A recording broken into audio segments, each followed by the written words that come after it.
que a gente acha a respeito do uso de órtese na mão, para a mão. Então, e uma outra pergunta pedindo para a gente dar opinião em relação à luva de extensora biônica. Não sei se você já viu e já sabe qual que é. Então, essas são as Já vi alguma coisa. Então. Bom, vamos começar pelas órteses, então, e começando do começo. Existem vários tipos de órteses, né? Depende da necessidade do paciente. A órtese normalmente mais indicada para pacientes após o AVC é a órtese de posicionamento de punho e dedos, né? Ela tem uma função de preservar as articulações, principalmente para um paciente que tem uma alteração de tônus, né? E não permitir que se tenha encurtamentos, né? E algumas deformidades que podem vir por conta do mau posicionamento e da posição mais flexora, né? Que tem uma tendência de fazer uma flexão de punho e flexão de dedos. Então, essa é a órtese a primeira mais usada, vamos dizer assim.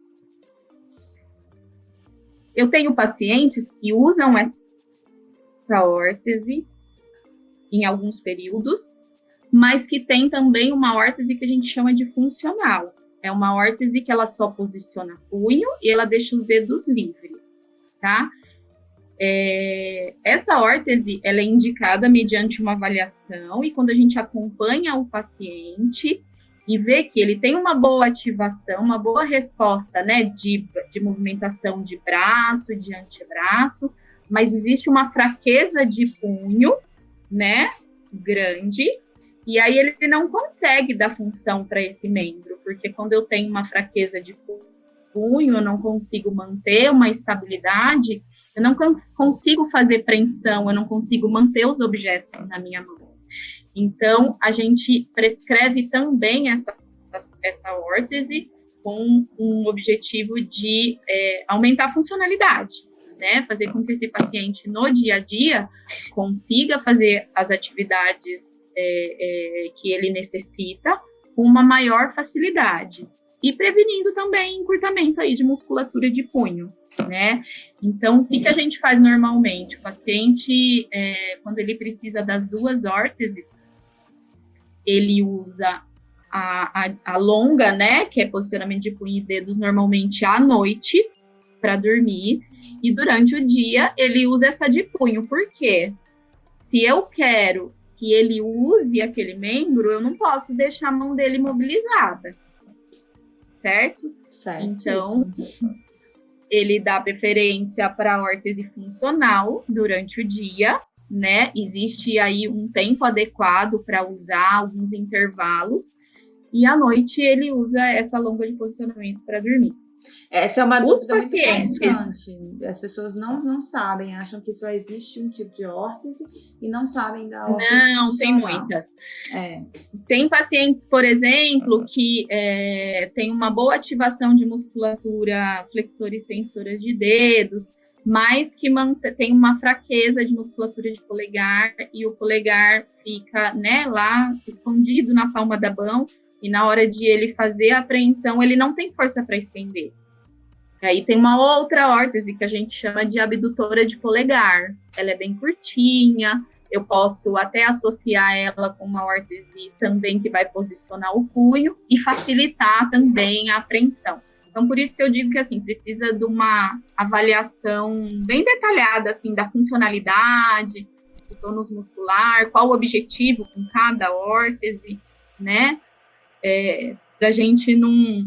A órtese é um investimento, principalmente se você for fazer sob medida, com uma terapeuta ocupacional, com material, né, termomoldável e tudo mais. Então, precisa ser bem indicada, né, para você não fazer um investimento. A gente vê por aí muitos pacientes que compram órteses porque viram e, de repente, ela não, na prática, ela não funciona, tá?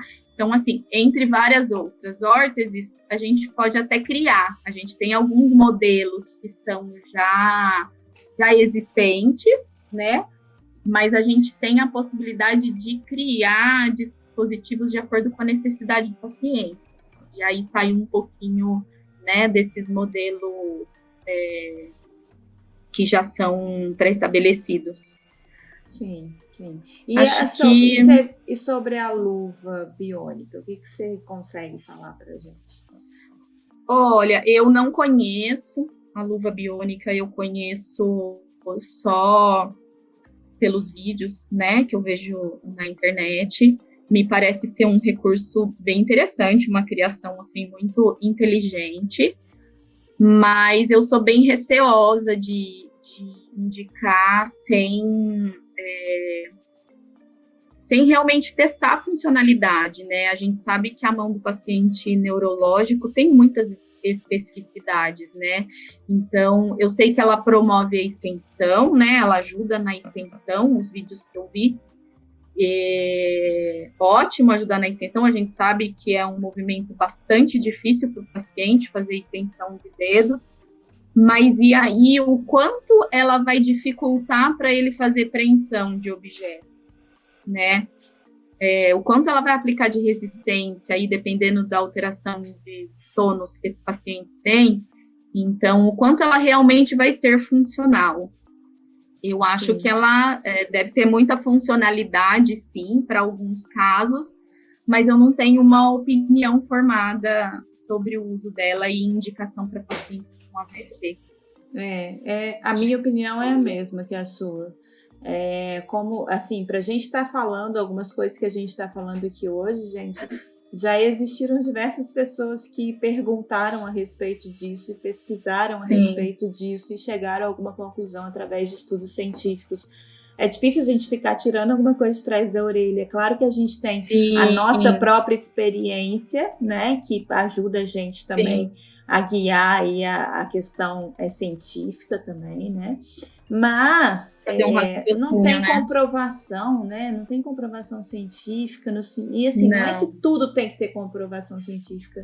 Mas é porque quando não tem, a gente fica meio à mercê. Será? A gente faz essas perguntas que a Alice fez aí agora. Será que não vai atrapalhar a apreensão? Né? E uma coisa que eu me preocupo que vai muito estimular a extensão. Mas e aí? Se eu estimular a função e aí esse paciente não conseguir exercer a força adequada para vencer a força da extensão para fazer a flexão, eu acabo tirando função, né, dele. Tipo assim, uma mão totalmente fechada realmente não é funcional, mas uma mão totalmente aberta é menos funcional do que uma mão totalmente fechada. Então, exatamente.